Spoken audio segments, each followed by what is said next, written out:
हमारे देश में सबसे बड़ी समस्या ये है कि समाज के बहुत ही बड़े वर्ग को आरक्षण दिया जाता है और कुछ लोग इसका विरोध करते हैं कि आरक्षण को ख़त्म कर दिया जाए और कुछ लोग इसका विरोध करते हैं कि आरक्षण को ख़त्म ना किया जाए।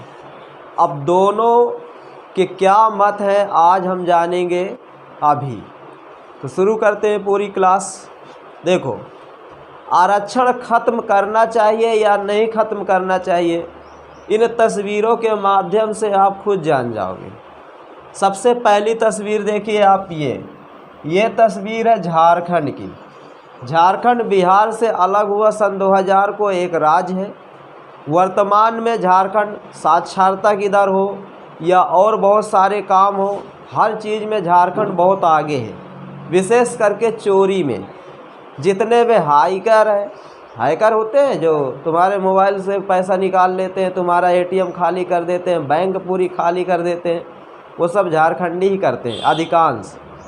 तो वो तो चलो एक आम बात है, लेकिन हम आरक्षण की बात पर हैं। तो आप इससे अंदाज़ा देखिए, ये महिला है।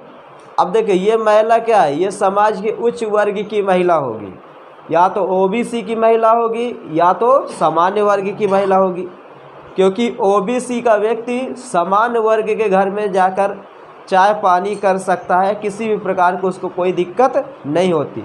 लेकिन हाँ, सामान्य वर्ग में उसको वो सम्मान नहीं मिलता जो एक सामान्य व्यक्ति को सामान्य वर्ग में, जो सामान्य वर्ग का है, एक दूसरे को उनको मिलता है। ओबीसी वाला अगर किसी सामान्य वर्ग के घर जा रहा है, विशेष करके गांव में, तो अगर उसे सामान्य वर्ग के लोग चाय देंगे तो ओबीसी वाला चाय तो पी लेगा, लेकिन वो पानी से कप को धोता है। तो कहीं ना कहीं वो सम्मान कहाँ मिला? नहीं मिला। हाँ, एक जगह सम्मान मिल जाता है कि जैसे मान लो चारपाई है, सामान्य वर्ग का भी व्यक्ति गया, ओबीसी का भी व्यक्ति गया, लेकिन ओबीसी का व्यक्ति चाहे जितना बड़ा आदमी क्यों ना हो, वो सामान्य वर्ग के पीछे ही बैठेगा, मतलब चारपाई के जो अचवावन जिसे हम कहते हैं उधर ही बैठेगा, ऊपर की तरफ वो चारपाई के नहीं बैठेगा, चाहे वो जितना बुजुर्ग हो और चाहे जितना पैसा वाला हो। लेकिन सामान्य वर्ग चाहे पैसा वाला हो अथवा ना हो, अगर वो किसी ओबीसी या एससी के घर जाता है तो उसको उच्च पद पर ही बैठाला जाएगा, निम्न पद पर उसे बैठाला नहीं जाएगा, चाहे वो बुजुर्ग हो या नौजवान हो। तो कहीं ना कहीं सामान्य वर्गों को काफ़ी ज़्यादा इन क्षेत्रों में इज्जत प्राप्त है। तो अब इसमें अब देखिए, अब ये महिला या तो ओबीसी की हो सकती है या महिला या तो सामान्य वर्ग की, लेकिन इन दोनों महिलाओं को देखकर यही साबित होता है कि ये महिला एससी की है, मतलब अनुसूचित जाति की या अनुसूचित जनजाति की होंगी। अब इनको पास ये अधिकार नहीं है, समाज ये अधिकार इनको नहीं दे रहा कि अपने मन से कुएं से पानी निकाल ले। तो कहीं ना कहीं अब ज़रा सोचो, अभी 2024 चल रहा है और अभी भी लोगों की ये सोच नहीं बदली है। अभी भी लोग यही कह रहे हैं कि नहीं, हम बड़े हैं, तुम छोटे हो। अभी भी दूर से पानी दिया जा रहा है। तो बताओ कैसे ये आरक्षण ख़त्म करने की बात मान जाएंगे? कभी जीवन में मानेंगे? कभी भी आरक्षण ख़त्म करने की बात ये नहीं मानेंगे। क्यों नहीं मानेंगे? क्योंकि हम लोग इनका क्या करते हैं? शोषण करते हैं। हम लोग कहते हैं आरक्षण को ख़त्म किया जाए। इस जगह क्या आरक्षण वाली बात नहीं झलक रही है? 2024 में यह हाल है, तो आज से 3000 साल पहले क्या हाल रही होगी इन लोगों की? आज चलो 3000 साल बहुत हम मान लिए, आज से आप ये समझ लीजिए कि लगभग 100 साल पहले क्या हाल रही होगी। इन लोगों को तो और बुरी स्थिति में रखा गया होगा कि नहीं रखा गया होगा। अच्छा, एक चीज़ और आपके बता दें, आरक्षण सबसे ज़्यादा देखिए आरक्षण दिया किनको गया है। जैसे कि जनरल कैंडिडेट है, जनरल कैटेगरी का अगर कोई व्यक्ति है तो उसे आरक्षण दिया जाए। जो आर्थिक रूप से बहुत कमज़ोर हो तो उसे 10% केंद्र सरकार आरक्षण दे दी है। अब ये प्रावधान आया है, लेकिन सबसे ज़्यादा अगर आरक्षण किसी को मिलता है तो वो ओबीसी को है।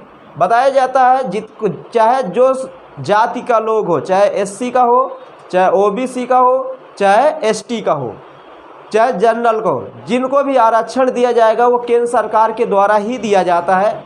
और केंद्र सरकार साफ कही है कि हम आरक्षण कितने % देंगे, अधिकतम इसकी कितना 50%, मतलब आप 50% तक आरक्षण दे सकते हैं, इसके ऊपर आप आरक्षण नहीं दे सकते। अगर इसके ऊपर आप किसी को आरक्षण दे रहे हैं, किसी जाति को दे रहे हैं, तो फिर कहीं ना कहीं उसके ऊपर सुप्रीम कोर्ट की कार्रवाई हो जाएगी। लेकिन अभी वर्तमान में जो केंद्र सरकार है वो 49.5% आरक्षण दे चुकी है, जिसमें से आप समझिए ओबीसी को लगभग आरक्षण कितने % दिया गया है, तो बताया जाता है लगभग 27% आरक्षण ओबीसी को दिया गया है, जिसमें से एससी को जो आरक्षण दिया गया है वो 15% दिया गया है, और एसटी को जो आरक्षण दिया गया है 7.5% आरक्षण एसटी को दिया गया है। मतलब सबसे ज़्यादा किसके पास आरक्षण है, ओबीसी के पास। उसके बाद सबसे कम किसके पास आरक्षण है, एसटी के पास। अच्छा, ओबीसी, एससी और एसटी की जनसंख्या एससी से कम है और एससी की जनसंख्या ओबीसी से कम है। और आरक्षण दिया किसको नहीं गया, तो जनरल को। जनरल को EWES के द्वारा 10% आरक्षण दिया गया है, इसके बाद इनको नहीं दिया गया है, जो आर्थिक रूप से कमज़ोर है। चलिए इतनी बात समझो। अब देखो इस तस्वीर को आप देखिए, यह भी तस्वीर झारखंड की ही है। अब इस तस्वीर में आप देख रहे हैं कि ये औरतें क्या भर रही, पानी भर रही। ये बच्चे देखिए मुस्कुरा रहे हैं, लेकिन संसाधन का अभाव है, तो ये कोई नदी या नाला होगा जिसका पानी थोड़ा साफ़ सुथरा दिख रहा है। तो अगर इन लोगों को वहाँ पर पानी नहीं भरने दिया गया होगा तो वो ये पानी भर के जाएंगे घर, ले जाकर के अपना यूज करेंगे, पीने में, खाना बनाने में, जानवरों को चारा पानी में। तो कहीं ना कहीं देखा जाए इनके साथ वहाँ पर शोषण हो रहा है कि नहीं हो रहा, हो रहा है ना। अब देखिए ये भी सब क्या है, अनुसूचित जाति के लोग हैं। अब यहाँ पर कुआं है और ये लोग इकट्ठा हुए हैं, क्योंकि इनके तरफ पानी नहीं आता होगा, तो सब लोग अब इस कुएं से पानी भरेंगे। अब इस कुएं का पता लगा ये कुआं किसका है, किसी ओबीसी वाले का है, या ये कुआं किसका है, किसी जनरल कैंडिडेट का है। तो जब तक वो इजाज़त नहीं देगा तब तक ये पानी नहीं भरेंगे। तो कहीं ना कहीं इनके साथ शोषण हो रहा है कि नहीं हो रहा, हो रहा है ना। तो बताओ कैसे ये आरक्षण को ख़त्म करने के उसमें आ जाएंगे। मतलब आरक्षण देने के बावजूद उनके साथ ऐसा व्यवहार किया जाता है, और जिस दिन ये आरक्षण ख़त्म कर दिया जाएगा तो इनके साथ तो फिर कोई उठने बैठने के लिए तैयार नहीं होगा। और एक चीज़ आपको और बता दें, इनको तो आरक्षण अभी मिला है भाई। अंग्रेज 1908 में आरक्षण का प्रावधान लेकर आए, थोड़ा थोड़ा देने लगे, लेकिन पूरी तरह नहीं दिए। 1947 में 46 में जब तुम्हारा संविधान बनने का लागू हुआ, 1950 में संविधान तुम्हारा लागू हो गया, तो उसमें क्या हुआ, आरक्षण का प्रावधान आया, आरक्षण की व्यवस्था उसमें शुरू की गई, आरक्षण लोगों को मिला। तो आम जनमानस को जो ओबीसी है, एससी है, एसटी है, इनको आरक्षण कब से मिला, वर्ष 1950 से। लेकिन 3000 साल पहले से आरक्षण को लिए हैं सामान्य वर्ग के लोग। सामान्य वर्ग में देखिए 3000 साल पहले ब्राह्मणों को पढ़ने का अधिकार था, बाकी किसी कास्ट को पढ़ने का अधिकार नहीं था। और उस समय आप ये समझिए कि उनके पास लगभग 100% आरक्षण भाई। और किसी को जब पढ़ने का अधिकार ही नहीं है, केवल ब्राह्मणों को ही पढ़ने का अधिकार है, तो 100% उनके पास आरक्षण हुआ कि नहीं हुआ, बताओ। तो वो 100% आरक्षण 3000 साल तक वो लिए थे। तब ओबीसी, एससी, एसटी को कोई दिक्कत नहीं थी। इनके ऊपर जो जुल्म ढाए जा रहे थे ये बराबर उसको सह लेते थे, किसी प्रकार की कोई दिक्कत नहीं। हमेशा सम्मान उनका करते चले आए। और ऐसा नहीं है कि आज जो ब्राह्मण वर्ग के लोग हैं उनका सम्मान नहीं किया जाता, उनका सम्मान आज भी किया जाता है, जो सम्मान के लायक हैं। और जो सम्मान के लायक नहीं है उसका सम्मान नहीं किया जाता। और एक चीज़ आपको बता दें, कभी भी आरक्षण खत्म नहीं होगा जब तक भारत एक लोकतांत्रिक देश है। जिस दिन भारत में आप ये समझिए कि संविधान खत्म, उस दिन से आरक्षण खत्म। समझ रहे हो? और कुछ लोग जानते हो क्या कहते हैं कि भारत के हिंदू खतरे में हैं। तो उनको मैं भी बताना चाहता हूँ कि भारत का हिंदू कहाँ खतरे में है। आप ज़रा सोचो, हमारे देश में प्रधानमंत्री कौन है? हिंदू। राष्ट्रपति हमारे देश में कौन है? हिंदू। भारत के जितने भी राज्य हैं, अधिकांश राज्यों में मुख्यमंत्री कौन है? हिंदू। भारत के जितने भी राज्य हैं, अधिकांश राज्यों में आप ये समझ लीजिए कि राज्यपाल कौन है? हिंदू। भारत के जितने भी अधिकांश ज़िले हैं, अधिकांश ज़िलों में आप ये समझिए कि डीएम एसडीएम कौन है? हिंदू। तो कुल मिला के उच्च पद पर तो हिंदू ही बैठा है। तो फिर भैया हिंदू कैसे खतरे में? बताओ कैसे हिंदू खतरे में आएगा? तो कहीं ना कहीं देखा जाए, ये कहीं ना कहीं दूसरे लोगों को उकसाने की, लड़ने के लिए एक आंदोलन जैसा नारा दिया जा रहा है कि हिंदू खतरे में है, हिंदू खतरे में। कोई खतरे में नहीं है, ठीक है। कुछ लोग हैं जिनके पास वोट बैंक कम है, तो ऐसा कहते वो वोट बैंक अपने पास हासिल करना चाहिए, बाकी ऐसा कुछ नहीं। खतरे में अगर कोई चीज़ है तो वो एक चीज़ है संविधान। संविधान में जिस तरह संशोधन किए जा रहे हैं, ऐसा संशोधन कभी नहीं हुआ। अब फालतू के संविधान संशोधन किए जा रहे हैं जिनका कोई अर्थ नहीं निकलता। तो कहीं ना कहीं देखा जाए हिंदू खतरे में नहीं है। खतरे में कौन है? संविधान। अगर संविधान बचा रहेगा तो तुम्हारे देश बचा रहेगा।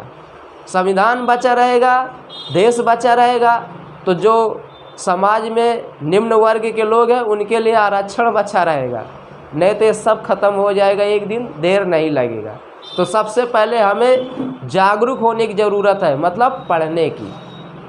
हमें कोई भी चीज़ पढ़ना है तो ईमानदारी से पढ़ना है, अच्छे से पढ़ना है, और नहीं तो एक दिन आएगा कि सब कुछ चला जाएगा, कुछ नहीं बचेगा। समझ में भाई यार? तो आरक्षण सबसे ज़्यादा किसको दिया गया है? ओबीसी को, फिर उसके बाद एससी, फिर उसके बाद एसटी। लेकिन हाँ, अब एक चीज़ और है, 49.5% जो आरक्षण दिया गया है, अधिक मतलब अभी वर्तमान में अधिकतम कितना होना चाहिए? 50%। तो कुछ राज्य ऐसे हैं जो ज़्यादा दिए हैं, जैसे तमिलनाडु है, महाराष्ट्र है, छत्तीसगढ़ भारत का वह राज्य है जो सबसे ज़्यादा अपने लोगों को आरक्षण दिया, लगभग 76%। क्योंकि छत्तीसगढ़ में एससी, ओबीसी और एसटी की जो आबादी है बहुत ज़्यादा है, जिसके चलते वहाँ पर आरक्षण काफ़ी ज़्यादा दिया गया है। और ये भी है कि इन राज्यों का मुकदमा सुप्रीम कोर्ट में चल रहा है, क्योंकि पहले सुप्रीम कोर्ट कह दिए कि 50% से ऊपर कोई भी राज्य या केंद्र सरकार अपने राज्य देश में, केंद्र सरकार देश में और राज्य अपने राज्य में आरक्षण नहीं दे सकते। तो ये 76% कैसे आप दे दिए आरक्षण? क्या पूरा राज्य आरक्षण के बल पे चलाना चाहते हैं क्या आप? तो फिर लोग काम कैसे करेंगे? समस्या आती कि नहीं आती? तो भारत में सबसे ज़्यादा आरक्षण अगर कोई राज्य दिया तो कौन सा? छत्तीसगढ़। तो अगर आप चाहते हैं कि आरक्षण हमारा बना रहे, संविधान हमारा बना रहे, तो आप सभी लोगों को पढ़ने की ज़रूरत है। जब तक आप पढ़ोगे नहीं तब तक आप बढ़ोगे नहीं। और कोई हिंदू राष्ट्र हमारा खतरे में नहीं है, कोई हिंदू खतरे में नहीं है, सब ठीक है। और ये इसमें मत आना कि कहीं अगर नारा चल रहा है, आंदोलन चल रहा है, जाके तुम भी भीड़ का हिस्सा बन जाओ। समझ रहे हो? कोई खतरे में नहीं है। जब सब अच्छे अच्छे पद पर हिंदू है तो भैया किस बात का खतरा? खतरा उसके लिए है जो ऐसा काम कर रहा है, जो ऐसा काम नहीं करेगा उसके लिए कोई खतरा। अब पाकिस्तानी कहते हैं भारत में मुसलमान खतरे में। कौन मुसलमान यहाँ खतरे में? बताओ। अभी ईद आ रही, भाईचारे से एक दूसरे से गले मिलेंगे, कौन खतरे में भैया? कुछ लोग हैं जो खतरे में। तो उनका जवाब सेना गोली से देती है, पुलिस अपने उस हिसाब से दे रही, गवर्नमेंट अपने हिसाब से दे रही। अगर तुम दंगा कराओगे, भड़काने का प्रयास करोगे तो फिर मार कूट तो होगी ही तुम्हारे साथ। अब एक के साथ हो गया, एक गलत किया, उसकी अच्छाइयाँ लोगों को बता रहे हो, बुराइयाँ भी बता दो ना उसकी कि उसने बुरा क्या किया है। अब पाकिस्तानी कहते हैं यहाँ मुसलमानों के साथ बहुत अत्याचार कर। पूरे पाकिस्तान की आबादी 25 करोड़ है, यहाँ मुसलमानों की आबादी 30 करोड़ है, लगभग 30 करोड़ हो ही जाएगी जब जनगणना होगी। तो कहीं ना कहीं वहाँ से ज़्यादा यहाँ तो है ना। तो कहाँ भैया खतरे में, हिंदू खतरे में कहीं है तो पाकिस्तान में है। वहाँ जब पाकिस्तान बना था 26% हिंदू था, आज 1% रह गया, 25% कहाँ गया, कहाँ गया? जवाब मांगा जाएगा तो नहीं दे पा रहे। तो हिंदू कहाँ खतरे में है? वहाँ पर, यहाँ नहीं है कोई खतरे में। ठीक है।